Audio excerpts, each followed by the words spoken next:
जी जी, आप मुंगेर के चर्चित physician doctor Saravan Thakur sir ji हैं। जी, आजकल छात्र छात्राओं में डिप्रेशन का प्रॉब्लम बढ़ता जा रहा है। कोई भी एग्जाम रिजल्ट आने के बाद अगर कम अंक आया वह भी डिप्रेशन है, फेल हुआ वह भी डिप्रेशन है, 2 नंबर कम हुआ उसमें डिप्रेशन है, चाहे वह सीबीएसई का रिजल्ट हो या बिहार स्कूल एग्जामिनेशन बोर्ड का मैट्रिक या इंटर का रिजल्ट हो। तो आप क्या सलाह छात्रों के अभिभावकों और छात्र छात्राओं को देना चाहेंगे एज ए फिजिशियन? विद्यार्थी के गार्जियन तो उनके माँ पिताजी पेरेंट्स ही होते हैं। तो आज के जो स्टडी में जो भी बर्डन है वो बर्डन धीरे धीरे बढ़ता ही जा रहा है, चाहे तो कोर्स का बर्डन हो या टास्क का बर्डन हो और पेरेंट्स का भी बर्डन हो।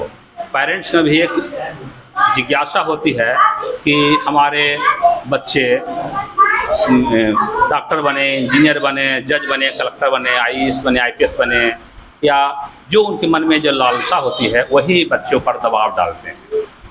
ये नहीं, एक तो स्कूल से दबाव, एक पेरेंट्स का दबाव, एक सोसाइटी के अगल बगल के बच्चों जो फ्रेंड्स हैं उसको दबाव। इतना दबाव बढ़ रहा है कि परेशानियाँ इतनी बढ़ रही है कि 2 नंबर कम आया तो असफल हो गया, तो किसी भी कॉम्पिटिटिव एग्जाम में सफल नहीं हुआ तो डिप्रेशन में जाना आम बात है। डिप्रेशन में सबसे पहला जो होती है सुसाइडल टेंडेंसी होती है। मन में उदासी, किसी चीज़ में इंटरेस्ट नहीं, लो एनर्जी, माने किसी काम के प्रति ध्यान नहीं, लगाव नहीं, एकांत में वास करना, समाज में नहीं आना, माहौल में नहीं एक्टिविटी, तो ये सबसे सुसाइडल टेंडेंसी बढ़ जाती है।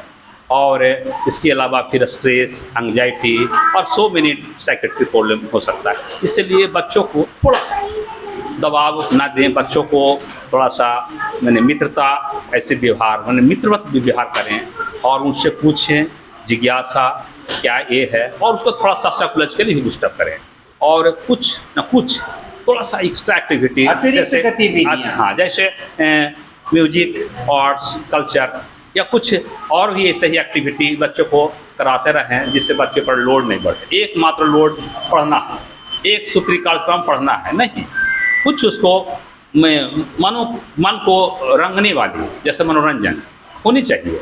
इससे क्या होगा कि बच्चों में न्यूरोसाइकेट्री प्रॉब्लम नहीं होगा, मानसिक अवसाद नहीं होंगे, और 2 नंबर कम आए या असफल हो जाएं या कोई भी कॉम्पिटिटिव एग्जाम में सफल नहीं हो तो फिर try again and again try करेंगे, प्रयास करेंगे।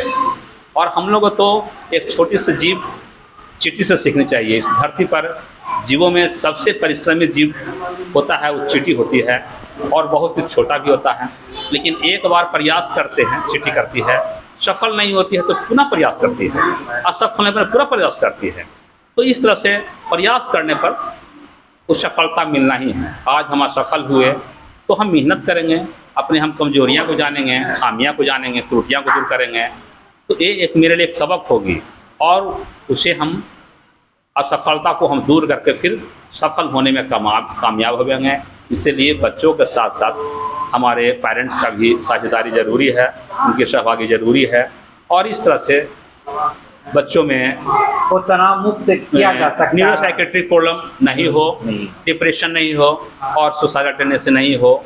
इसलिए एक साइकोलॉजिकली उनको इन्वायरमेंट मिलनी चाहिए और एक ऐसा माहौल मिलना चाहिए, तो स्वतः ही दूर हो जाएंगे। जी, बहुत बहुत धन्यवाद। क्योंकि इन दिनों छात्र छात्राओं में डिप्रेशन की जो समस्या है तेजी के साथ बढ़ती जा रही है, और आपने जो सुझाव दिया है कि पढ़ाई के साथ अतिरिक्त गतिविधियां भी होनी चाहिए। बहुत बहुत धन्यवाद आपका। Thank you.